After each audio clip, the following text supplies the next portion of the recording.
December 25th, 2019. Christmas morning in suburban Dallas, Texas, and Mark Henderson is outside his house at 8 a.m. while his two children, ages 5 and 7, are still asleep inside, dreaming of presents. He's standing on a 20-foot aluminum ladder that's leaning against the house because he wants to hang one final strand of Christmas lights along the roof edge, the ultimate surprise that will make his kids' faces light up when they wake up and see the complete display. He climbs to the top of the ladder and reaches up with the strand of lights in his left hand, and above him, barely visible in the early morning darkness, is the power line that runs from the street pole to his house carrying 7,200 volts of electricity. He's been working around it carefully all morning, but as he stretches to reach the last mounting hook, the metal connector at the end of the light strand touches the power line just barely, just for a fraction of a second. But that's enough for the electricity to jump through the connector, through the wire, through Mark's hand, and through his entire body to the aluminum ladder and into the ground. Mark doesn't scream because he can't. Every muscle in his body locks up completely, his hand gripping the light so tight he couldn't let go even if he wanted to. His jaw clamped shut so hard his teeth are grinding, and his body starts convulsing violently as smoke rises from his hand where the current is entering and cooking his flesh from the inside.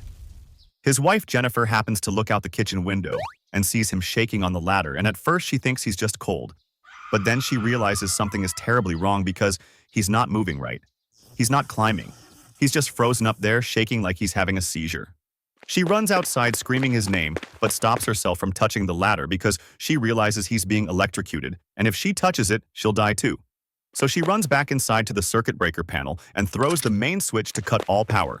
And the moment the electricity stops, Mark's body goes limp and falls 20 feet backward off the ladder, landing on the concrete driveway with his head hitting first with a sickening crack.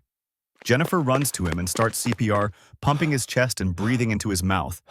And that's when the kids come downstairs and see their mother on top of their father with the Christmas lights still tangled around his smoking hand, and they start crying and screaming, "Daddy! Daddy!" Paramedics arrive 8 minutes later and work on him for 40 minutes, shocking his heart 5 times with the defibrillator. But nothing works. He's already dead, killed instantly when 7,200 volts stopped his heart at 8:47 a.m. on Christmas morning while trying to create magic for his children. December 25th, 1983. Christmas morning in Milwaukee, Wisconsin. Outside Midtown Mall, over 5,000 people have been waiting in the freezing cold since midnight, their breath forming clouds in the December air, all for one thing: Cabbage Patch Kids dolls. The store has announced they have 120 dolls available, first come first served, and these parents and grandparents aren't leaving empty-handed. Not after camping overnight, not after their children's tearful pleas, not after driving hours to get here. At 7:30 a.m., when the employee unlocks the doors, the crowd doesn't wait for them to open fully. They push forward with such force that the doors explode inward, glass cracking against the walls as the mob surges through like a wave crashing onto shore. Inside, 120 Cabbage Patch Kids sit arranged on a center display table. But within 10 seconds, you can't even see the table anymore because it's buried under a pile of desperate adults fighting, grabbing, and ripping dolls from each other's hands like their lives depend on it.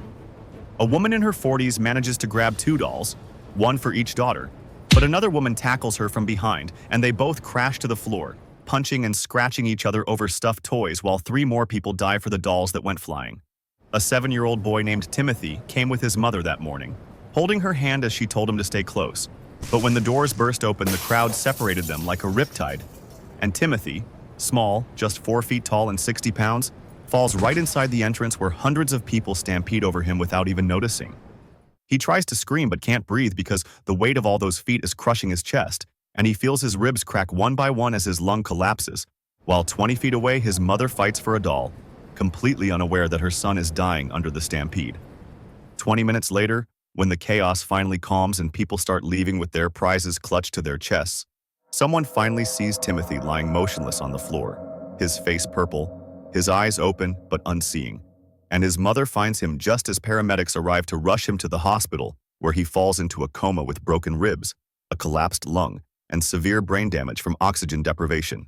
He dies 3 days later without ever waking up, and his mother buries the Cabbage Patch doll she bought, the toy he wanted so badly, right there in the casket with him on Christmas morning. December 25th, 2016. Christmas Day at 12:30 a.m., just after midnight, technically Christmas morning. The Johnson family is driving home through rural Pennsylvania after attending midnight mass at their church, where they sang hymns and celebrated the birth of Christ, and now Father Robert drives carefully through the fresh snow that fell during the service, keeping his speed at 35 in a 45 zone because the roads are slick with black ice hiding under that perfect white blanket. His wife Linda sits in the passenger seat, daughter Ashley, 16, and son Michael, 12, are in the back. And they're only 5 miles from home when Robert sees headlights approaching from the opposite direction. But something is wrong because the car, a pickup truck, keeps swerving across the yellow center line, then back, then crossing again like the driver can't decide which lane to use. Robert slows down and moves as far right as possible to give the truck space. But when it crosses the line again, it doesn't correct this time. It just keeps coming straight at them like a missile locked onto its target. And Robert lays on the horn while Linda screams his name as he jerks the wheel hard, right to get off the road entirely. But the truck follows them onto the shoulder at 60 miles per hour and slams into them head-on with a sound like a building exploding. The truck is bigger, heavier, an F-250, and the Johnson sedan doesn't just crumple. It folds completely in half like a tin can as the engine block gets pushed backward into the cabin, crushing Robert's legs and shattering both femurs while he screams in agony.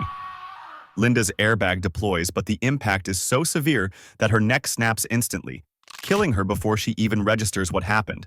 And in the back seat, Ashley gets thrown through the windshield because she wasn't wearing her seatbelt. She was reaching for her phone, and her body flies 30 feet before landing face first in a snowbank where her skull cracks open like an egg.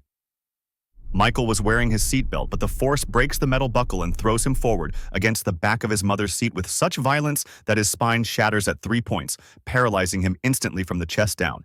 And he's conscious enough to see his mother's head hanging at an impossible angle and his father screaming, but he can't hear anything except a high-pitched ringing that fills his entire world.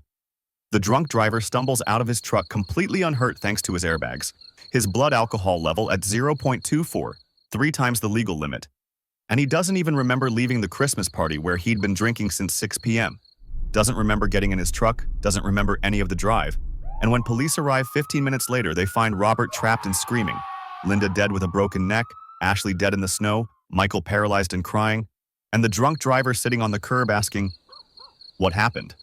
Robert survives after 17 surgeries but never walks normally again. Michael survives but spends the rest of his life in a wheelchair starting at age 12, and Ashley and Linda get buried together in a joint funeral on Christmas Day. December 24th, 2015. Christmas Eve in suburban Atlanta, Georgia, and the Morrison family, Father David, Mother Karen, and daughters Emma, 9, and Sophie, 6, are decorating their 7-foot Douglas fir Christmas tree that's been up for 3 weeks and is now completely dried out, with brown, brittle needles falling off at the slightest touch. David plugs in the old Christmas lights from his childhood. Frayed wiring, exposed copper in several places. And when the plug makes contact, there's a small spark that jumps to a nearby branch. The dry needles don't catch fire slowly. They explode like gasoline, and in 2 seconds the entire tree becomes a column of fire-shooting flames 8 feet high to the ceiling while plastic ornaments melt and drip like napalm and toxic black smoke fills the room. Karen screams for everyone to get out as David grabs the fire extinguisher.